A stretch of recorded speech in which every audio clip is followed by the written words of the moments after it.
After having tripped on DPT at least 10 times, I thought that I had mastered the chemical.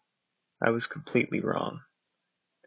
At about 12 p.m., I decided that I would insufflate 150 milligrams of DPT and go on a walk up the road to the dollar store. Shortly after leaving home, I vomited profusely due to the unsettling taste of the chemical's drip. Within 5 minutes, I was experiencing intense level 6 geometry. I began to freak out, thinking that there was no way I could go inside the dollar store like this. I continued walking, but it did not feel like I was moving at all. It felt as if I was walking in place while the world was zooming past me. As things became increasingly more intense, my trip took a sinister and very unpleasant vibe. The visuals were so intense that I no longer knew where I was. The bodily sensations and visual impairment were just completely overwhelming, and I had an extremely disconnecting sense of dysphoria. I felt as if I were in a cartoon-like nightmare. Even though I am very experienced with this chemical, I had formed a delusion that my mind was completely broken and I had gone insane. I thought the trip would never end. It felt like I had been tripping for hours, even though barely 15 minutes had passed.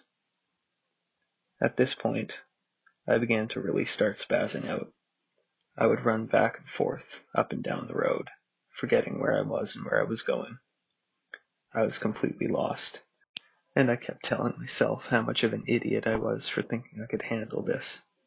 I completely accepted that my mind was broken, that I would never be the same again. At this point, I started to form very unsettling scenarios and plots. I thought that I had been running around town tweaking for hours, and that everyone was in their yard pointing at me and laughing. I could literally hear voices yelling, "Look at him. He's gone crazy." I felt as if I had made some big mistake, and everybody knew what was going on. In reality, I don't think anyone was around. I ended up sitting on a bridge, overlooking a river. I thought that life as I knew it was over. I thought about how my family would react, knowing that I had gone insane. They had warned me several times to stop taking psychedelic drugs, or I would one day end up in a mental hospital. I did not want to be suffering like this for all eternity in a mental hospital, so I came to the conclusion that I must die.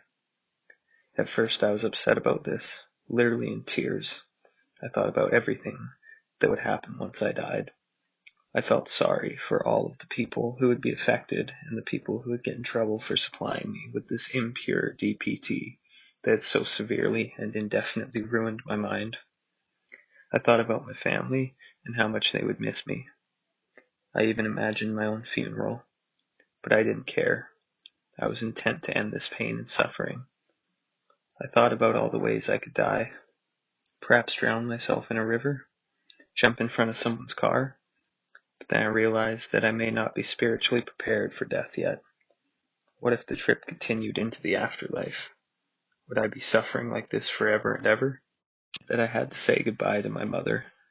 I ran home and I told her that I had taken a drug called dipropyltryptamine and that I had gone insane forever.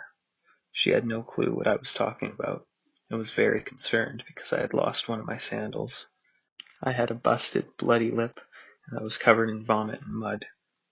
I begged my mom to kill me and put me out of my misery before I got into the system and would have to suffer forever. She called 911 and told the paramedics that I was suffering from a drug overdose. They rushed me into the emergency room as if I was dying, which did not make my trip go any better. They said that my heart rate was 4 times what it should be, and my blood pressure was sky high. Thankfully, my trip came to an end shortly after arriving at the hospital. The doctors had no clue what to do since they had never even heard of DPT.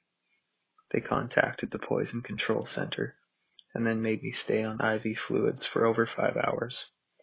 I also had to do a psychological evaluation before being able to leave. This was an extremely humbling experience, and I've learned that I must show proper respect for a chemical this powerful.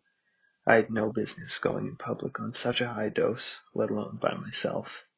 I'm very lucky that I did not commit suicide, even when I had accepted that it was the only option left. I have tripped hundreds of times over the past few years, and never experienced anything this profound.